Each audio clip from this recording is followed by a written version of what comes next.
acting Danish president or king or emir or potentate or whatever, whoever runs Denmark.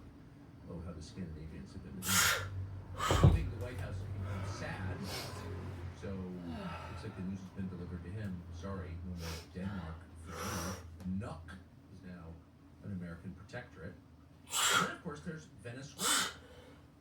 Venezuela, as you well know, was changed. It was regime changed, sort of, shortly after New Year's by the Trump administration, and the then leader Nicolas Maduro and his wife were extradited. Some say kidnapped and moved to New York. To you, that the most famous public intellectual in Russia, a close friend of Vladimir Putin's, exactly the same age, the two were born a month apart, known each other a long time, is saying in public that Russia plans to use nuclear weapons against Europe, is going to blow up the UK and Germany if things don't get resolved soon. You probably haven't heard that. It hasn't actually been on the front page of the New York Times. I don't think the Times of London has mentioned it.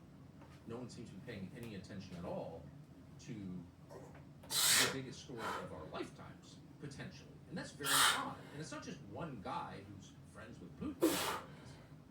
If you watch carefully, or not even carefully, with one eye at what Russia's been doing recently, things are changing. And Joe Biden. No one knows. Hundreds of thousands, obviously it's depopulated the country, but nobody cares.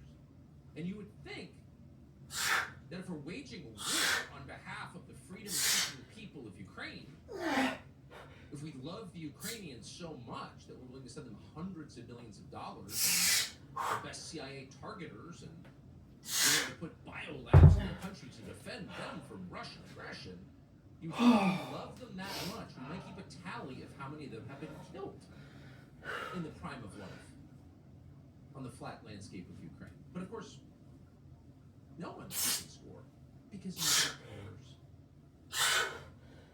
The people running this war on the Western side have zero interest in what it costs Ukraine. None. Because it was never about them in the first place. And now to side forces taking control, there are a few peoples around the world that are tough to beat, history suggests. And the Russians are at the top of the list. So why do we keep trying? Well, in a word, resources. That's why. Russia is unimaginably large.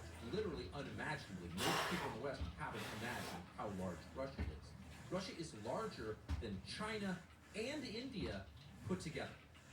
You combine the landmass together to work together. This decision made by the Bush administration guarantees a collision with the West. We are now on a collision course. And of course he was absolutely right. Because NATO didn't want Russia because NATO wanted a war with Russia. And boy, they got it. And so from 2001 all the way to 2022, 21 years, NATO moved. I'm sorry, a very important step. Identify these kleptocrats. Russia is a gas station masquerading as a country. It is a wounded and declining nation. It has an uncompetitive economy. Senator McCain used to joke that Russia is a gas station pretending to be a country. Its declining population, of course, contributes to its decline. What's your view of Putin?